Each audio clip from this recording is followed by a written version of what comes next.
There's a small town in Ohio where someone knew everyone's secrets. And for nearly 20 years, they wrote them down. Hundreds of letters, threats, accusations, warnings. But the most disturbing part isn't the letters. It's what happened when someone tried to stop them, because the letters never stopped coming. Even after the suspect was locked in prison. Circleville, Ohio.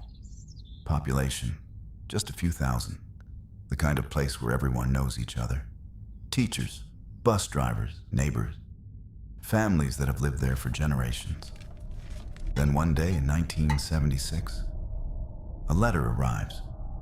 No return address.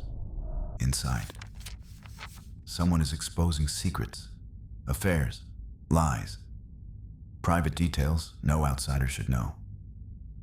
At first, people assume it's a prank, until the letters keep coming, and the accusations start ruining lives.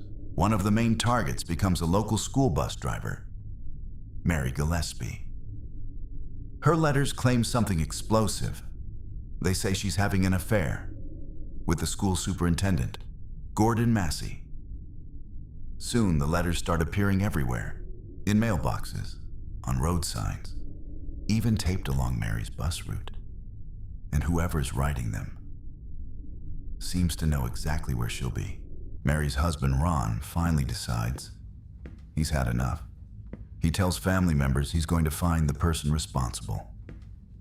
One night in August 1977, Ron leaves the house. He's angry, determined, and according to relatives, he believes he knows who the letter writer is. He never makes it home. Police find Ron's truck wrapped around a tree. A single car crash. The official report says alcohol was involved. Case closed. But something strange happens next. The letters continue, not just to Mary, but across Circleville. And some of them mention Ron's death, almost like the writer is watching the investigation unfold.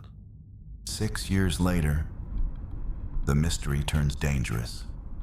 Mary is driving her bus route one afternoon when she spots a sign along the road. It's aimed directly at her, threatening, personal.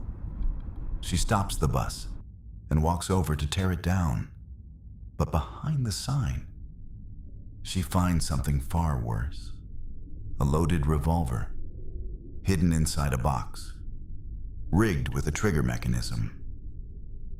If the sign had been pulled the wrong way, the gun could have fired directly at her. Someone had turned anonymous letters into attempted murder. Police trace the gun. Eventually, they find the owner, Mary's brother-in-law, Paul Freshour. Investigators believe he wrote the letters and built the trap. In 1984, Freshour is convicted of attempted murder. Case closed, or at least, it should have been. Because while Paul Freshour is sitting in prison, the letters don't stop. They keep appearing. One even arrives at the courthouse, addressed to the judge. Inside the letter is a chilling message. If you thought Freshour wrote these, you haven't learned anything.